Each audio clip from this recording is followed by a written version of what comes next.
Welcome to my blog. Welcome to garden bungalow, Bolpur, Paschimbanga.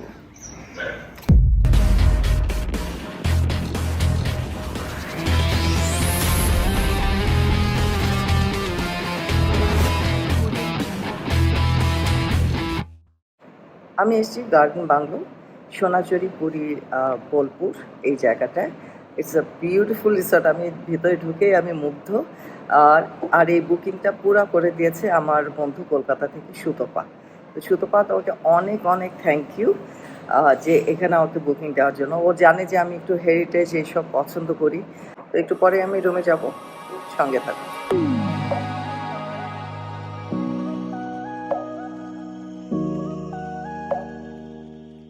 আমার পেছনে হচ্ছে রেড বাংলো। রেড বাংলো, এখানে আমি থাকছি। এখানে আবার ইলেকট্রিসিটি, এসি সব কিছু আছে। এবং এই যে পুরা জায়গাটা, এতখানি বড় একটা জায়গা নেই, গাছগাছালি সমস্ত কিছু নিয়ে এখানে কিন্তু রুম মাত্র 7টা। কাজেই বুকিং এদের সারাক্ষণ থাকে। আর উইকেন্ডে একদমই পাওয়া যায় না। আমি তো উইকডেজে আসছি। আজকে সোমবার, কলকাতা থেকে এসেছি। জুলাই 2022। হ্যাঁ, একটু গরম, কিন্তু বাতাস আছে এবং এখনো খারাপ লাগছে না। সবাই যে এরকম ভয় দেখিয়েছে বোলপুর নিয়ে, যে এত গরম এত গরম, এটা ঠিক টাইম না। আমার কথা হলো, যখন মন চাবে প্লিজ বেরিয়ে পড়ুন, প্লিজ বেরিয়ে পড়ুন। ওয়েদার খারাপ, গরম লাগবে, ঝড় বৃষ্টি, এগুলি ভাবতে ভাবতে না পুরো বছর পার হয়ে যায়। আমার কিন্তু তাই হয়েছে। এখানে ইনহাউস খাবার দাবারের ব্যবস্থা আছে। মেনুগুলি চমৎকার, এটা পরে আমি বলছি। একটু আগে অর্ডার দিয়ে রাখতে হয় যে পার পারসন কে কী খাবে সেটা। সেই অনুযায়ী আমি যেরকম আসার আগেই আমার লাঞ্চের মেনু ওদেরকে বলেছি, এবং ওরা নিজেরাও কয়েকবার ফোন করে জেনে নিয়েছে। কাজে আমি বন্ধুদের সাথে চলা একরকম, নিজে একা চলা আরেক রকম। এখন কি করা, যদি বন্ধুদেরকে না পাওয়া যায় তো বসে থেকে তো লাভ নাই। কার্নিয়া বাংলো, এটা হচ্ছে মাড হাউস।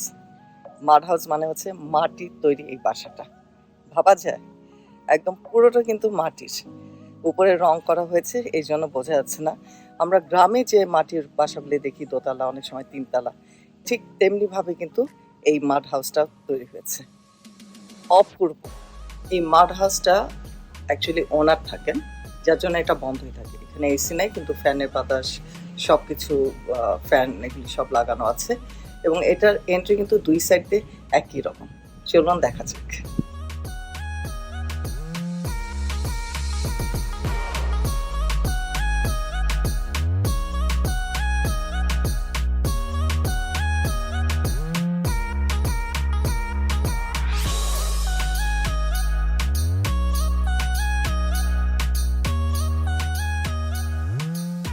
মাঠ বাংলো এখন ঘুরে বেড়াবো।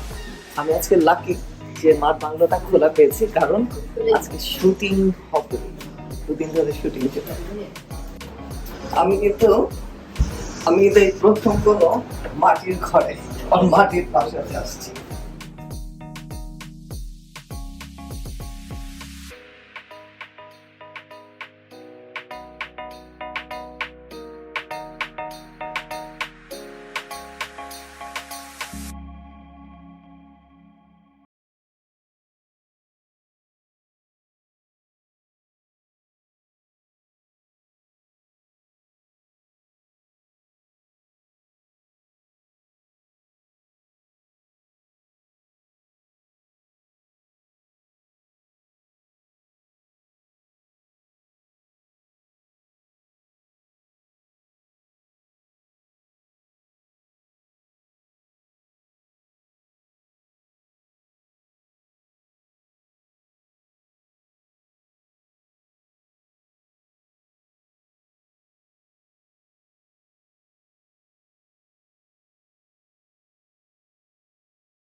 বাড়ির সামনের দিকটায় ছিলাম, এখন পেছনে।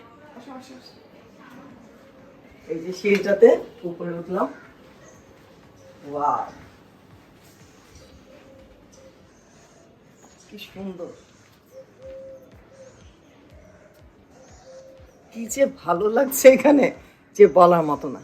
আর জানেন তো যে মাটির ঘর মানে হচ্ছে একদম ন্যাচারালি ঠান্ডা, মানে পুরা এয়ার কুলিং ঠান্ডা, খুব ভালো লাগছে। বাইরে কিন্তু অনেক গরম, কিন্তু এখানে একদম ঠান্ডা। এখানে ফ্লোর, তারপরে দেয়াল যেগুলি দেখালাম, যেগুলিতে টেরাকোটা কাজ করা, এগুলি সমস্ত মাটির, এভরিথিং এভরিথিং। আর ছাদটা যা হয় টিন শেড, তার উপরে টালি দেওয়া, ফ্যান চলছে, ইলেকট্রিসিটি আছে, ওয়াইফাই আছে, সব আছে, but no TV, no AC. আজকে আমি সত্যি লাকি যে ঘুরতে ঘুরতে পেয়ে গেলাম এমন একজনকে, এমন একজন মানুষকে যিনি কিনা এই পুরো জায়গাটা বানিয়েছেন, মালকিন। আর সবচেয়ে মজার কথা হচ্ছে উনি আমার দেশের বাড়ির মানুষ, মানে হচ্ছে আমার দাদা বাড়ি, নানা বাড়ি ময়মনসিংহ, উনি ময়মনসিংহেরই মানুষ। তো দুজনে মিলে জম্পেশ গল্প করলাম গত রাতে। তো আজকে এই দিনের বেলা ওনাকে সকালবেলা পেয়ে গেলাম। উনি ভোরবেলা উঠেই আমি শুনছি যে অনেক কাজ করছে, কাজের শব্দ আমি শুনতে পাচ্ছিলাম। তো আজকে আমাদের সাথে আছেন বুলবুল ভট্টাচার্য। তো আসুন ওনার সাথে পরিচয় তো হই, আর একটু গল্প করি। কেমন আছেন? ভালো আছি, ভালো আছি। I love you. আপনাকে থ্যাংক ইউ যে এত সুন্দর একটা জায়গা আপনি বানিয়েছেন, এবং এটা মেইনটেনেন্স। দেখো, দুধের স্বাদ ঘোলে মিটিয়েছি আমি, মিঠাইছি বরং বললাম, কারণ আমি তো গ্রাম বাংলার মেয়ে, আমি সবসময় মানে ওই দেশটাকে যে আমি ভুলতে পারি না। আপনারা 70 সালে চলে আসছেন ময়মনসিংহ থেকে, বিফোর দ্য ওয়ার।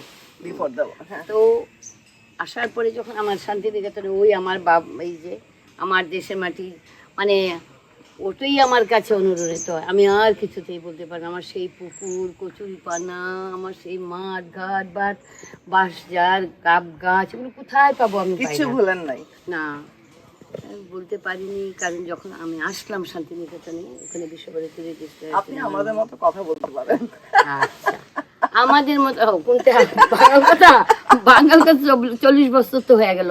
তো একবার আমি একটা কাহানি বলছি। বাংলাদেশ মানে আমার দিল্লির ফ্লাইট, একটি ছেলে আমার কাছে উঠলো, বাইপাস দিয়ে আসবো না পার্ক সার্কাস দিয়ে আসবো। বাইপাস দিয়ে আসলে একটু লম্বা রাস্তা, আমি বাইপাসের ওকে পে করেছি। পে করার পরে ওই বেটা ছেলে আমার সাথে শুরু করলো, না আমি ওইখানে একটা, আমি তোকে আমি দেখিয়ে দেবো, আমি না হলে রুবির কাছে বললাম। এই তর্কাতর্কি করতে করতে up to Ruby IC. Ruby আসার পরে তখন আমি যাবো দেশপ্রিয় পার্ক, আমার পিসির বাড়ি। আসার পরে বললো তো, দিদি আপনার কি আগরতলার ফ্লাইট ছিল? আমি, কেন রে বাবু? আমার বাঙাল ভাষার জন্য। বলে হ্যাঁ, ওটার জন্য। আমিও বাঙাল, আপনিও বাঙাল। আলটিমেটলি প্রিয়া হলের পেছনে যখন আসলাম আর কি, এই আমার পিসির বাড়িতে, বলে ওই টাকাটি যা আছে আমি দিলাম, তোর অত তর্কাতরি নে তোর টাকা। বলে না, আমার টাকা চাই না, আপনি তো আমার মন ভরাইয়া দিচ্ছেন। তো ওই আর কি, নিজে তুমি এসছো আমার এখানে, আসার পরে আমি কি আর বলবো, তখন তুমি খাচ্ছ। আমি বলি তুই আমার পরিচয় করা। বলে উনি খাইতেছেন। আমরা খাইতেছে চাইছে যায় করে। পরে কিছু ভেবে আমি বললাম, আমি জানছিলাম তুমি লেডি, জানতাম না। আমি ভাবছিলাম হাজব্যান্ড এন্ড ডটার এন্ড বাবা এসছে। মানে ঠিক আছে, পরে তুমি তখনও তো ঠেল্লার ঢুকতাম ওই রকম আর কি। তোমার আবার আসবা। আর আমি কি বলবো তোমাকে, আমি বললাম না যে সিলেটে গেছিলাম, গিয়ে আমার বর্ডার পার হয়ে আমার জিনিসপত্র আমারে দিল। এই তোমার কি প্রেজেন্ট করলো কালকে, একটা বিছানার চাদর প্রেজেন্ট করলো, ইয়ে করলো। আমি কতটা 1 কিলোমিটার ঢুকে গেছিলাম, তারপরে আসলাম আর কি। ওই দেশ তোমার না, আমি যাব। হ্যাঁ, দাওয়াত রইলো, বাংলাদেশে আসেন, এনিথিং ইউ ওয়ান্ট।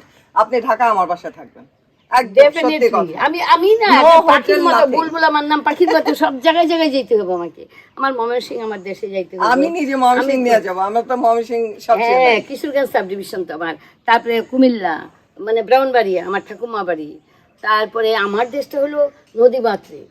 হ্যাঁ, বাংলাদেশের ব্রহ্মপুত্র কিন্তু ব্রহ্মপুত্র একদম শুকায় গেছে কেন? ওই আগের আমি ছোটবেলায় বাচ্চা দিল যখন নাকি? যেতাম না নদীগুলি শুকায় যাচ্ছে তো কোনো কারণে বোধ হইতেছে কোনো বাঁধা দিচ্ছে মাটি ভরে যাচ্ছে ড্রেজিং আচ্ছা হচ্ছে না পদ্মা ঠিকমতো। মেঘনা ওরে যমুনা বাবা, ওগুলি ব্রহ্মপুত্র সমুদ্রের মতো আছে কিন্তু ব্রহ্মপুত্র আর কর্ণফুলী। কর্ণফুলীও সুন্দর আছে হুম অবশ্য অনেকদিন ওইদিকে যাওয়া হয় না চিটাং এই দেখো আমাদের ইয়ের একটা বাংলাদেশের কবিতাকার মানে মেঘনাপাড়ের ছেলে আমি মেঘনা নদীর মেয়ে মেঘনাপাড়ের ছেলে আমি মেঘনা নদীর নিয়ে মানে মাঝি মেঘনা নদীর ঢেউয়ের বুকে তালের নৌকা বেয়ে আমি বেড়াই হেসে খেলে আমার মাথার উপর মুচকি হাসে বিজলি নামের মেয়ে আমি মেঘনা নদীর মেয়ে দেখো বুলবুল আপা কিন্তু দিল্লিতে থাকেন 1970 সালে ওনারা সপরিবারে ওনারা এদিকে চলে আসেন বাংলাদেশ ছেড়ে এবং বাংলাদেশের কথা ময়মনসিংহের কথা এখনো উনি ভুলতে পারেন না এখনো গল্প করে যাচ্ছেন এবং আমার খুব অবাক লাগে তখন উনি খুব আমি স্বপ্ন দেখি যখন আমি স্বপ্নে যখন দেখি প্রায়ই দেখি আমি বাংলাদেশে আমার মনে আছে আমি মনে হয় যেন আমি ইন্ডিয়াতে আমি ডিফারেন্ট স্বপ্ন একটা এরকম মেনি টাইমস আমি দেখি এরকম আমি এখান থেকে বাংলাদেশে গেছি ও গিয়ে দেখি আমি আমার পেছনে গাব গাছ এবং গেটের মতো পরে জমি একদম বিস্তীর্ণ জমি আমি লুটুপুটে খাইতেছি ওখানে লুটুপুটে আমার ঘুম থেকে জাগলে পরে আমি কি কান্না করি জানো না আমার তখনও স্বপ্নও দেখি আমি মাটি নিয়েছি না আপনি এখন তো আমি যখন আসবেন মাটি তো আর আনি না তখন আমি যখন দেখি তখন আমি বিছানায় মানে কান্নাকাটি করি এখনো এত বছর হয়েছে কারণ দেখো মানুষ অন্যরকম দেশ বিভাগের পরে কি হইলো না হইলো কিন্তু আমার জননীর জন্মভূমি স্বর্গাদপি করেছি আমাদের সংস্কৃতি একটা ইয়ে আছে তো আমার ওই যে স্বর্গাদপি করেছি মানে জননী আর জন্মভূমি স্বর্গের চেয়ে অধিক খুব ভালো লাগলো খুব ভালো লাগলো আপার সাথে কথা বলে ওনাকে দাওয়াত দিলাম বাংলাদেশের পক্ষ থেকে যে ওনার জন্মভূমি যেন খুব শিগগিরই উনি দেখতে আসেন তো এটা আমার ভাগ্য বলা যায় যে এই জায়গাটার কথা এত শুনেছি আমার বন্ধু সুতপার কাছে এবং সুতপারই ক্রেডিট যে এই গার্ডেন বাংলো আমাকে চেনানো এখন তো এখানে রেগুলার চলে আসছি হ্যাঁ তো ওনার কথা সুতপার কাছ থেকে শুনেছি সুতপার সাথে ওনার দেখা হয়নি আমার সাথে দেখা হয়ে গেল এটাকেই বলে ভাগ্য তো আবারও দেখা হবে চলতে থাকি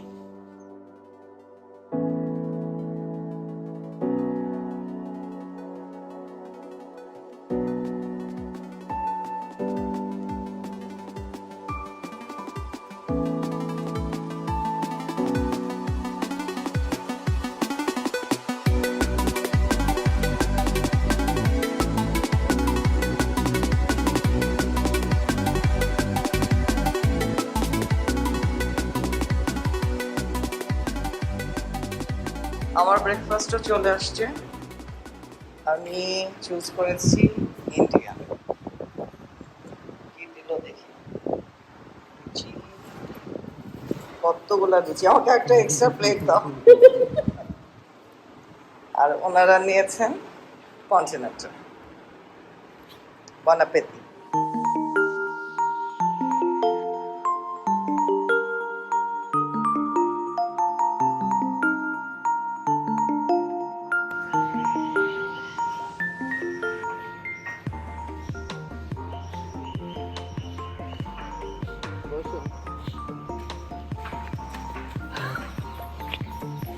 গার্ডেন বাংলো বিউটিফুল একটা জায়গা সত্যি কথা বলতে কি বোলপুরে এত সুন্দর একটা জায়গা পাবো থাকার জন্য যে শহরে কোলাহল সব কিছু থেকে নিজের সাথে থাকার জন্য মানে ভাবতে পারিনি এবং এটার জন্য থ্যাংক ইউ শুধুমাত্র একজনের প্রাপ্য সেটা হলো আমার ফ্রেন্ড সুতপা মানে সুতপা এটা আবিষ্কার করেছে এই জায়গাটা এবং আমি যতবার আসি ততবার ও বুকিং দিয়ে দেয় ওয়ান্ডারফুল প্লেস আমি অনেক অনেক রিসর্টে থেকেছি দেশে বিদেশে সব জায়গায় এখানে কয়েকটা জিনিস আমার খুব ভালো লেগেছে একটা তো নাম্বার ওয়ান ইজ নেচার সেকেন্ডটা হচ্ছে যে এখানে এত কম অ্যাকোমোডেশন এরা ইচ্ছা করে বাড়ায়নি প্রায় 5.5 বিঘা জমির উপরে মাত্র 3টা বিল্ডিং তো এটা হচ্ছে ভট্টাচার্য ফ্যামিলির প্রপার্টি।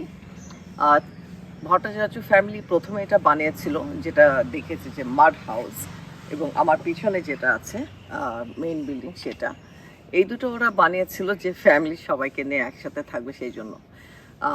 বুলবুল আপা যে কিনা ওনার, উনি ভেবেছিলেন যে শ্বশুরবাড়ির সবাইকে নিয়ে বাচ্চাদেরকে নিয়ে এখানে থাকবেন, তার এই জায়গাটা খুব পছন্দের। কিন্তু যা হয় আর কি, কারোরই ফুরসত মিলল না, সবাই প্রথমে হা মিলেছিল, তারপরে আর কেউ আসে নাই। কিছু লোক দিল্লিতে, ওরা দিল্লিতেই সেটেল, একজন ছেলে আমেরিকায়, এক মেয়ে মুম্বাই সেটেল হয়েছে। তো যার জন্য পরে চিন্তা ভাবনা করে ওনারা করলেন কি, এখানে রেড বাংলো বলে আরেকটা বাংলো করলেন, এবং এটা কমার্শিয়ালি এটা রেন্ট আউট দেওয়া শুরু করলেন। তো মাড হাউসটাও বেশিরভাগ শুটিংয়ের জন্য খোলা হয়, ওখানে এমনিতে আপনাকে রুম দেওয়া হয় না। আর বাকি যে দুটো বিল্ডিং আছে, ওই দুটো বিল্ডিংয়ে আপনি থাকতে পারবেন। যেটা বলছিলাম যে এখানে ভালো লাগার মধ্যে আরেকটা জিনিস হচ্ছে যে এখানে কখনো বাসি খাবার পাবেন না। এখানে চাল, ডাল, আটার ডিম ছাড়া কোনোটাই ওরা ফ্রিজ করে না। অ্যাকচুয়ালি ওদের ফ্রিজিং সিস্টেমটাই নাই। তো আগে থেকে অর্ডার দিতে হয়। ব্রেকফাস্টটা খালি ফিক্স থাকে, কন্টিনেন্টাল না দেশি নেবেন আপনি। দেশি মানে হচ্ছে লুচি, তারপরে আলুর দম, এটাই। তো বাকি যখনই আপনি লাঞ্চের মেনু অর্ডার দিবেন কিংবা ডিনারের জন্য মেনু অর্ডার দিবেন, তখন ওরা বাজার তুলে নিয়ে বাজারে যাবে এবং বাজার করে নিয়ে আসবে, এবং একদম ফ্রেশ ওরা রান্না করবে। সেটা সবজি হোক, সেটা চিকেন হোক, ফিশ হোক, এনিথিং। কখনো এখানে বাসি খাবার সার্ভ করা হয়।